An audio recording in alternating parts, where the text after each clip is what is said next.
The first round punched through the canvas roof while I was still bleeding out on the cot. I remember the sound, not an explosion, just a clean rip and then the pop of displaced air, and then Corporal Dietz grabbing his collarbone and going down in the corner. That fast. 1 second he was arguing with the supply sergeant about morphine allocation. The next he was on the ground making a sound I still hear sometimes at 3 in the morning. She was already moving. Her name was Vasquez, Specialist Elena Vasquez. The forward aid station at Outpost Keller had 3 medics attached that week, and she was the junior one. That was the general understanding anyway. Captain Mulford made it plain when we arrived. He walked the tent that morning, briefed the 2 male medics on the security posture, the egress lanes, what to do if the outpost took contact. Then he looked at Vasquez restocking IV bags at the far table and said, "You stay back here and keep your head down. Leave the shooting to the people who know how." Not cruel, just matter of fact. She was a medic. She was a woman. She was not who he pictured in a firefight. He waved her toward the back and kept walking. She hadn't said a word. She'd set the IV bag down and gone back to inventory. I'd been watching from my cot, fractured tibia, 2 cracked ribs, waiting for the medevac that kept getting delayed. And I thought the same thing Mulford thought. She was young. She moved quietly. She wore her hair pulled back tight, and her blouse was always clean. She wasn't what you pictured when somebody said the word soldier, except for a few things I'd noticed in the 5 days since I got hit. The way she set an IV line, in, taped secure in 8 seconds flat, the bag hung and the drip dialed before most medics found the vein. The way her hands found every item in her kit without looking down. And a scar on the inside of her right forearm, pale and thin, the kind of strap burn you get from a rifle sling under sustained fire. I'd seen it on men in my unit who'd done multiple combat deployments. I never mentioned it. It wasn't my business. Also, on her assault pack, the one she kept tucked under the table, not the standard issue medic bag but a second, smaller pack in faded multicam. There was a small patch stitched to the left shoulder strap, green and gray, about the size of a coin. I didn't recognize the unit. I asked Sergeant Teller about it one afternoon, and he squinted and said he didn't know, probably a training thing. That was the understanding. She was just a medic. She stayed in the back.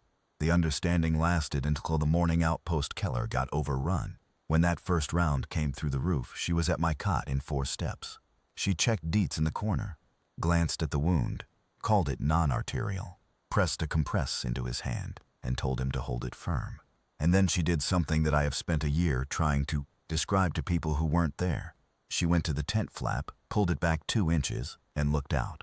Not like someone afraid to look, like someone taking a reading. The way a pilot looks at an instrument panel. She held that for maybe 3 seconds. Then she let the flap drop and went to her assault pack under the table. She unzipped the smaller pack. What came out was not a medic bag. She pulled a plate carrier, compact in worn coyote brown, with a front plate that had clearly taken a hit at some point and been replaced. She put it on in one smooth motion, the way you do it when you've done it 1,000 times and thinking about the buckles would just slow you down. Then she pulled a rifle from inside the pack, a suppressed carbine broken down and reassembled in about 15 seconds. And she checked the chamber the way you check it when the answer has to be yes right now. I stared at the patch on the assault pack strap. In the better light from the tent flap, I could read the small lettering around it. 75th Ranger Regiment, attached element, surgical aid. And below that, stitched in white thread that was starting to fray, Saint. That was her call sign. Corporal Yates, one of the male medics, had come from the back of the tent at a low run. He'd seen what she was doing and he'd stopped. "Vasquez," he started. She didn't look up.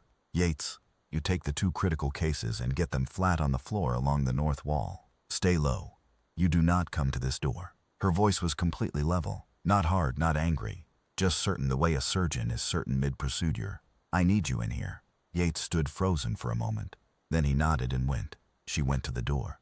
What happened in the next 22 minutes I can only tell from what I could see from my cot, which was not everything, but I will tell you what I know. 3 insurgents had breached the wire on the east side, and 2 more were working around to the supply building on the south. The QRF was 4 minutes out. Our perimeter guards at that end of the outpost were down, 1 confirmed, 2 others pulling back to the command post. The tent was the last structure between the breach point and the command post itself. She held the door. When the first 2 came around the corner of the generator shed, she was already set, braced against the tent frame, carbine up, using the corner post the way a trained shooter uses cover. She acquired the first target and fired twice, clean and fast. The second man tried to pull back, and she tracked him around the corner of the shed and fired again. Both of them were down before the echo from the first shot had time to reach the wire. I heard it from my cot. The thump of suppressed fire, the brief lull, the sound of boots on hard-packed dirt.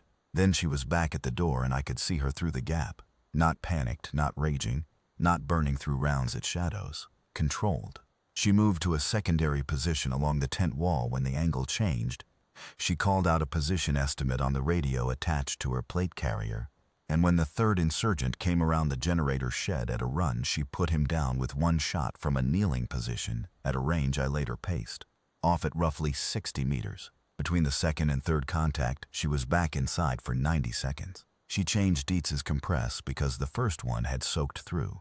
She checked the IV line on Sergeant Polk, who was the most critical case and could not move. She told me without looking at me, while she was checking Polk's blood pressure, that I needed to keep my leg elevated and not put weight on it regardless of what I heard outside.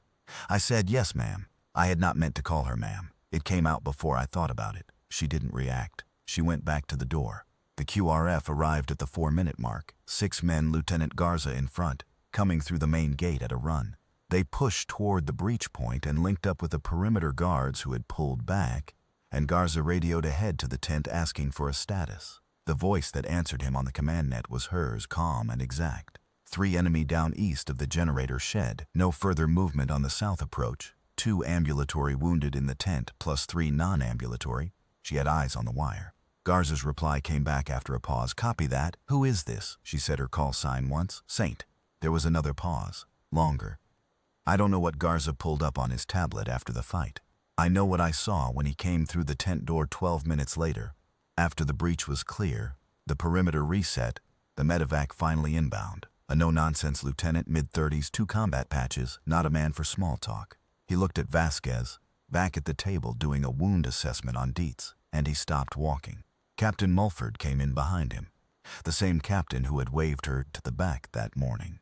She did not acknowledge either of them. She was finishing a suture on Dietz's collarbone, and she had the needle holder in her right hand, and she was not done with the work.